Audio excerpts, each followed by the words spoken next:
Salam sepak bola, teman-teman netizen atau warganet yang saya hormati semuanya. Selamat bergabung kembali ke konten terbaru dari channel YouTube Triple B. Dan di konten terbaru hari ini saya ingin memberikan analisa dari pertandingan Europa League babak perempat final leg kedua antara Sevilla versus Manchester United yang berakhir untuk kemenangan Sevilla dengan skor telak 3-0. Dengan kemenangan ini berarti Sevilla yang lolos ke babak semifinal dengan skor agregat 5-2. Artinya di babak semifinal dari Europa League musim ini teman-teman tidak ada wakil dari Inggris. Padahal musim lalu ada West Ham dan musim sebelumnya lagi ada Arsenal. Namun ada dua wakil asal Italia di babak semifinal dari Europa League musim ini. Yang pertama adalah Juventus yang akan ketemu Sevilla dan yang kedua adalah AS Roma yang akan ketemu Bayer Leverkusen. Tapi bukan berarti bahwa dua klub asal Italia tersebut akan dengan mudah lolos ke babak final. Karena baik Sevilla dan juga Bayer Leverkusen adalah dua tim yang mengandalkan permainan kolektif. Jadi tidak akan mudah untuk bisa menyingkirkan mereka, tetapi kemungkinannya besar bagi salah satu wakil asal Italia untuk tampil di final dari Europa League musim ini, karena kita tahu mereka dilatih oleh dua pelatih yang punya pengalaman luar biasa. Betul kan teman-teman? Yang pertama adalah Allegri di Juventus dan yang kedua adalah Mourinho di AS Roma. Jadi tentu akan menarik juga nanti pertandingan-pertandingan dari babak semifinal Europa League musim ini. Dan yang uniknya di Liga Champions juga kan teman-teman, ada dua klub asal Italia yang akan saling bertemu, AC Milan versus Inter Milan. Jadi kalau di Champions League sudah pasti akan ada satu wakil dari Italia di final. Artinya musim ini kita bisa melihat kebangkitan dari klub-klub asal Italia. Tetapi seperti yang saya katakan tadi, bahwa di konten ini saya ingin memberikan analisa dari pertandingan antara Sevilla versus Manchester United. Yang di atas kertas sebetulnya Manchester United lah yang kemungkinan akan lolos ke babak semifinal. Tetapi kan yang seperti berkali-kali saya katakan bahwa sepak bola itu bukan dimainkan di atas kertas, tetapi dimainkan di atas lapangan. Terus bagaimana caranya sebuah tim itu bisa meraih kemenangan di atas lapangan? Yang pertama taktiknya harus jelas. Dan yang kedua meminimalisir jumlah kesalahan. Jika taktiknya jelas, kesalahannya minim, kalau perlu gak ada kesalahan, maka kemungkinan besar tim tersebut akan bisa meraih kemenangan.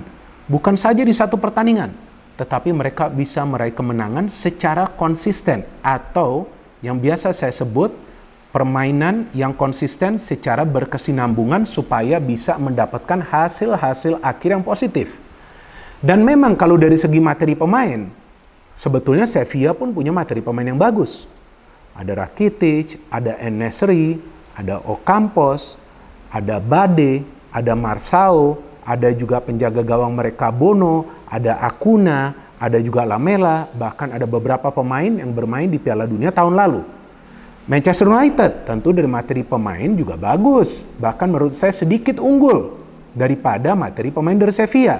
Karena mereka punya Casemiro, mereka punya Eriksen, mereka punya Sabitzer, mereka punya De Gea, penjaga gawang yang sangat berpengalaman.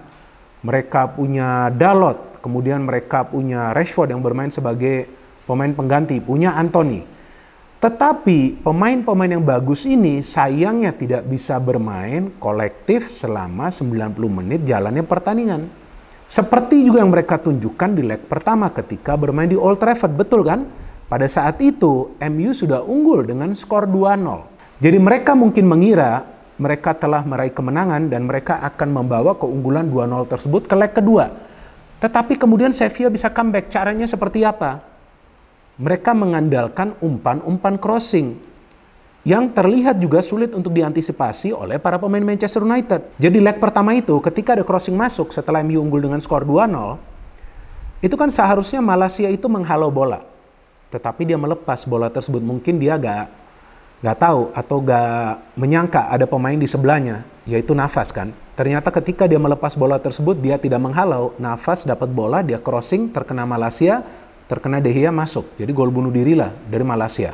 Kemudian gol kedua dari Sevilla, ada crossing lagi yang mereka berikan, para pemain MU tidak bisa memblok crossing yang berkali-kali dilepaskan oleh para pemain Sevilla, dan ketika crossing itu masuk ke dalam kotak penalti pertahanan dari MU, ada En-Nesyri yang melakukan sundulan, terkena Maguire, bola berubah arah dan menjebol gawang dari De Gea lagi, sehingga skor akhir adalah 2-2. Kemudian sekarang di leg kedua, tentu peluangnya adalah 50-50, karena kan gol tandang sudah tidak dihitung lagi. Jadi sebetulnya, walaupun di leg pertama ini sudah bermain imbang, MU masih punya peluang untuk lolos ke babak semifinal. Caranya untuk lolos seperti apa? Ya menanglah yang penting. Kalau nggak bisa menang dalam tempo waktu 90 menit, anggap aja ini imbang, masuk ke extra time, nggak bisa menang juga, masuk ke adu penalti. Tapi sangat disayangkan di pertandingan yang krusial ini, para pemain MU pertama-tama saya tidak melihat bermain secara kolektif. Yang kedua, mereka banyak melakukan kesalahan. Dan itulah yang bisa dimanfaatkan oleh Sevilla. Dan memang betul faktanya Sevilla ini adalah rajanya dari Europa League. Betul kan, mereka telah menjadi juara 5 atau 6 kali. Tetapi ini bukan Sevilla yang musim lalu, apalagi yang musim-musim sebelumnya. Karena musim ini saja sudah ada 3 pelatih di Sevilla, sudah ada lebih dari 1 kali pergantian pelatih.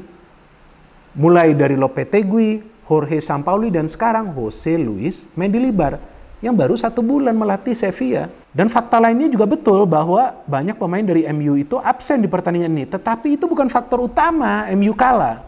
Jadi jangan salah paham teman-teman, itu bukan faktor utama. Karena jika MU tidak bisa meraih hasil positif karena ada beberapa pemain mereka yang cedera, ya artinya tim ini tidak akan bisa bermain secara konsisten musim depan pun. Artinya mereka punya ketergantungan kepada beberapa pemain. Padahal seharusnya tidak seperti itu. Dan pemain-pemain lain yang main sebetulnya juga adalah pemain-pemain yang bisa diandalkan. Kecuali Maguire ya. Kalau Maguire kan dari musim lalu sudah saya katakan, ini joker of the club. Inilah pelawak di klub ini. Tapi kan Erik ten Hag tidak ada pilihan lain. Mau tidak mau perlu memainkan dia ketika Varane juga cedera dan Martinez juga cedera. Jadi mau tidak mau yang perlu dimainkan adalah Maguire. Tapi inilah pelawak di klub ini. Dan saya kan mengatakan ini bukan karena saya tidak suka dengan Maguire atau karena saya ingin mengejek Maguire atau mengejek para fans dari Manchester United. Tetapi kalian juga yang merupakan fans dari Manchester United juga paham bahwa inilah merupakan akar masalah dari Manchester United ketika Maguire itu bermain. Dan saya juga bingung ketika setelah pertandingan Erik ten Hag mengatakan bahwa dia masih percaya kepada De Gea dan Harry Maguire. Kalau masih percaya kepada De Gea, menurut saya itu betul. Karena ya baru kali ini saya melihat De Gea melakukan kesalahan yang fatal. Apalagi secara keseluruhan nih De Gea banyak mencatat clean sheet. Di Premier League saja clean sheet dia lebih banyak daripada Ederson, Alisson, Nick Pope, dan juga Ramsdale. Jadi ya memang dia bermain baik lah sebetulnya secara keseluruhan. Ini kan kesalahan yang fatal baru dia lakukan di pertandingan ini. Tapi Maguire kan sebelum-sebelumnya juga ada kesalahannya. Kalau nggak kesalahan secara individu, ya maka itu kesalahan dalam melakukan koordinasi. Jadi, ya ini pemain yang memang menjadi masalah di Manchester United. Artinya, musim depan Manchester United perlu membeli center back lagi, tambahan center back, dan juga tambahan 1 striker. Nah, anyway, dari jalannya pertandingan nih teman-teman, kita bisa melihat bahwa sebetulnya para pemain MU keluar dengan strategi menyerang. Artinya mereka turun ke pertandingan ini dengan strategi menyerang. Mereka nggak bertahan, mereka berani bermain terbuka.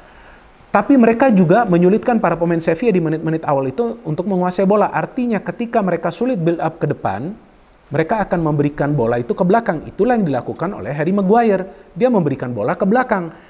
Dan Harry Maguire kemudian meminta bola tersebut dari De Gea. Jadi kita tidak bisa menyalahkan De Gea dalam situasi ini. Dia meminta bola itu. Sayangnya ketika dia mendapatkan bola itu, dia panik. Dia coba memberikan umpan kepada Wan-Bissaka, ternyata dipres oleh Lamela. Lamela bisa mendapatkan bola tersebut, bola terarah kepada En-Nesyri dan En-Nesyri bisa mencetak gol. Ketika sudah ketinggalan 1-0, bukan berarti mental dari para pemain MU down. No, not at all. Mereka masih bisa menyerang. Wan-Bissaka mendapatkan peluang, Anthony mendapatkan peluang, Casemiro mendapatkan peluang. Casemiro, Eriksen mainnya bagus, Sabitzer not bad. Tetapi masalahnya adalah ketika mereka tidak bisa mencegah pergerakan para pemain Sevilla yang membangun serangan dari kedua sektor sayap. Karena Wan-Bissaka dan juga Dalot sering terlambat turun. Apalagi Dalot tuh.